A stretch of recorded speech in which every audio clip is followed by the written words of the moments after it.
সামনে নির্বাচন। আপনারা ইতিমধ্যেই জানেন 1 মাস আগে চট্টগ্রামে বিএনপির মনোনীত এমপি প্রার্থীকে গুলি করা হয়েছিল। গতকালকে ওসমান হাদি গণতন্ত্র মঞ্চের একজন তরুণ তুর্কি, একজন তরুণ নেতা, এবং তিনি ঢাকা 8 আসন থেকে নির্বাচন করার ঘোষণা দিয়েছেন স্বতন্ত্র প্রার্থী হিসেবে। তাকে খুব খারাপ ভাবে মাথায় গুলি করে আইসিইউতে আছে তিনি এখন। আমরা সবাই হাদি ভাইয়ের দ্রুত সুস্থতার জন্য আল্লাহ রাব্বুল আলামিনের কাছে দোয়া করি। তবে এই সকল গুলির ঘটনা, আহত করার ঘটনা সুষ্ঠু তদন্ত সরকারকেই করতে হবে। ইতিমধ্যে ফেসবুকে আমরা দেখেছি যে ছেলেটি গুলি করে তার ছবি সামাজিক যোগাযোগ মাধ্যমে ভেসে বেড়াচ্ছে।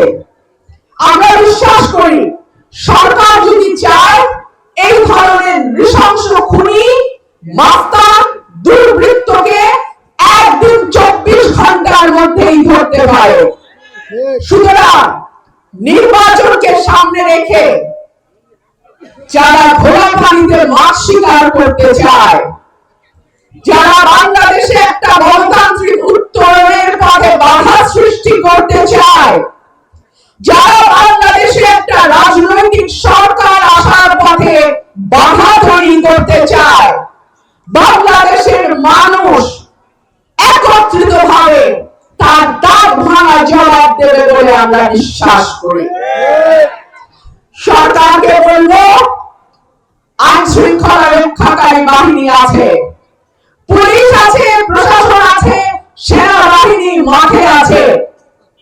আপনারা দ্রুত এই অপরাধীদেরকে ধরে শাস্তির আওতায় আনেন, না হলে কিন্তু আগামী ফেব্রুয়ারির নির্বাচন অবাধ, সুষ্ঠু, নিরপেক্ষ নির্বাচন হবে না। আমি সরকারকে আহ্বান জানাবো, সর্ষের মধ্যে যদি ভূত থাকে,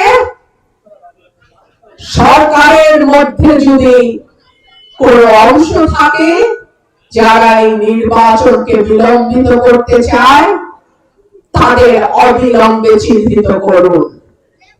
সরকারকে আহ্বান জানাবো, বাংলাদেশের মানুষ শান্তি চায়, বাংলাদেশের মানুষ নিরাপত্তা চায়, বাংলাদেশের মানুষ স্বাধীনভাবে মত প্রকাশ করতে চায়।